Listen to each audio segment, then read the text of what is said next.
Page 85 पर another topic है turgor, turgidity, सख्त। We know that when a plant cell is surrounded by water or hypotonic solution, हमें ये पता है जब प्लांट सेल में हाइपोटोनिक सोल्यूशन में प्लांट सेल को डाला जाता है, the water moves into the cell vacuole by osmosis, तो उस सेल की वैक्यूल में ऑस्मोसिस की प्रोसेस के जरिए वो पानी अंदर की तरफ चला जाता है। The vacuole increases in size, वो वैक्यूल जो होता है सेल के अंदर वैक्यूल वो साइज में बड़ा हो जाता है, and pushes the cell contents against the cell wall, और सेल वॉल की तरफ उस मॉलिक्यूल्स को पुश कर देता है क्योंकि वैक्यूल साइज में बड़ा हो जाता है। The pressure which is exerted in by the cytoplasm against the cell wall is known as turgor pressure, वो प्रेशर जो साइटोप्लाज्म सेल वॉल पर डालता है उसको टर्गर प्रेशर कहा जाता है। In turgid condition, the plant cell does not burst because the cell wall is strong and relative elastic. तो यहाँ पर सेल वॉल फूटता नहीं है क्योंकि वो सख्त होता है और इन इलास्टिक होता है, गैर लचकदार होता है। The importance of turgor is in plant are as follows. Number 1, it plays an important role in maintaining the shape of plant. ये प्लांट को शक्ल देने में मदद देती है। It provides support to the plant, especially in young tissue. ये plant को सपोर्ट देती है, सहारा देती है। It also helps in closing and opening of the stomata. जबकि फोटोसिंथेसिस या रेस्पिरेशन होती है प्लांट्स में तो वो स्टोमेटा की क्लोजिंग और ओपनिंग में हेल्प करती है। Some flowers open during a day and time and close at night. कुछ फूल रात के वक्त बंद हो जाते हैं और सुबह के वक्त खुलते हैं। तो इसका ये बंद होना और खोलना ये किस चीज की वजह से होता है? टर्जिडिटी की वजह से।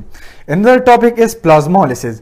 We know that when a plant cell is surrounded by a hypertonic solution, जब प्लांट सेल को हाइपरटोनिक सोल्यूशन में डाला जाता है जहां पर सॉल्यूट की मिकदार ज्यादा हो और सॉल्वेंट की कम हो, the water leaves the cell by osmosis, तो उससे पानी बाहर की तरफ चला जाता है osmosis के जरिए। Water is lost first from the cytoplasm and then from the vacuole. Water पहले साइटोप्लाज्म से और फिर वैक्यूल से बाहर की तरफ निकल जाता है। Due to this outward movement of water, पानी का ये बाहर निकलना, the cytoplasm shrinks and pulls away from the cell. तो साइटोप्लाज्म श्रिंक हो जाता है, तो जब वो श्रिंक हो जाता है तो पानी बाहर की तरफ निकल जाता है। जब आप स्पंज में पानी डालते हैं तो स्पंज को आप जब प्रेस करते हैं, श्रिंक करते हैं, तो पानी उससे निकल जाता है। This process is known as plasmolysis and the cell is said to be plasmolysed. When a plasmolysed cell is placed in hypotonic solution, जब दोबारा उस प्लाज्मोलाइज्ड सेल को हाइपोटोनिक सोल्यूशन में डाल देते हैं, हाइपोटोनिक जहां पर सॉल्यूट की मिकदार कम हो और वो सॉल्वेंट की ज्यादा हो, तो वो वापस उसी शक्ल में आ जाता है। तो उस प्रोसेस को क्या कहते हैं? डीप्लाज्मोलाइसिस। Active transport. Some cell membrane helps to move the substances against concentration gradient in the form of area of lower concentration to area of higher concentration. आप देख सकते हैं डायग्राम में, ये प्रोटीन्स है, ये एटीपी है, ये पोटाशियम मॉलिक्यूल्स बाहर की तरफ निकल गए हैं, ये अंदर की तरफ पोटाशियम मॉलिक्यूल आए हुए हैं, यहाँ पर सोडियम मॉलिक्यूल अंदर की तरफ आए हैं, बाहर निकल गए हैं यहाँ से। This uphill movement requires the expenditure of energy. यहाँ पर ATP की जरूरत होती है, एनर्जी की जरूरत होती है। And is called active transport, और इसको active transport कहा जाता है। For the active transport of substances carrier proteins present in the cell membrane use energy. तो ये एनर्जी को इस्तेमाल करती है against the concentration gradient. Sodium and potassium are actively transported across the membrane according to the requirement of the cell body. For example, narrow impulses is carried when sodium is actively transported across the membrane from the narrow cell outside. मैंने आपको पहले भी बताया था, जब हमारे body में narrow impulses होते हैं, हमारे जो ये रिसेप्टर्स हैं, ये जब मैसेजेस ले जाते हैं तो ये सोडियम और पोटाशियम आयंस की शक्ल में ले जाते हैं। एक्सेसिव शॉक्स होते हैं उसमें स्पाइनल कॉर्ड में, फिर स्पाइनल कॉर्ड से मोटर न्यूरॉन्स के जरिए ब्रेन तक ले जाते हैं, जो कि सेंट्रल नर्वस सिस्टम है, यहाँ पर ले जाते हैं। फिर वो दोबारा वो नर्व इम्पल्सेस फिर जो इफेक्टर या ग्लैंड मसल्स हैं वहाँ तक ये लाते हैं ये मैसेजेस।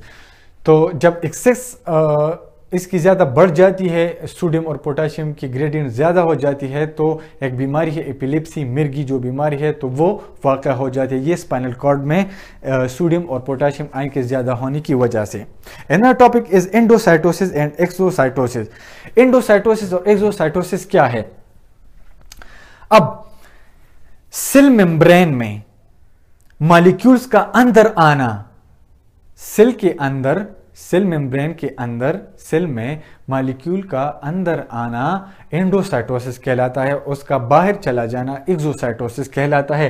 ये डायग्राम में आप देख रहे हैं, यहां पर मॉलिक्यूल है, यहां पर आए हुए हैं, तो फिर यहां से यहां पर, फिर यहां पर और फिर यहां पर, तो ये एंडोसाइटोसिस की प्रोसेस है inside the cell. Endo mean inside, inside the cell, और एक्सोसाइटोसिस जब मॉलिक्यूल अंदर की तरफ से बाहर की तरफ निकल जाते हैं, ये फिर यहाँ से यहाँ तक, यहाँ से यहाँ तक, ये सेल यहाँ तक, और फिर ये मॉलिक्यूल्स बाहर की तरफ निकल जाते हैं। तो एंडोसाइटोसिस में मॉलिक्यूल बाहर की तरफ से अंदर की तरफ आते हैं और एक्सोसाइटोसिस में अंदर की तरफ से बाहर की तरफ निकल जाते हैं। इससे मुतल्लिक जो कोई भी क्वेश्चन हो तो आप YouTube में कमेंट में लिख सकते हैं, मैं उसका जवाब दे दूंगा। Thank you.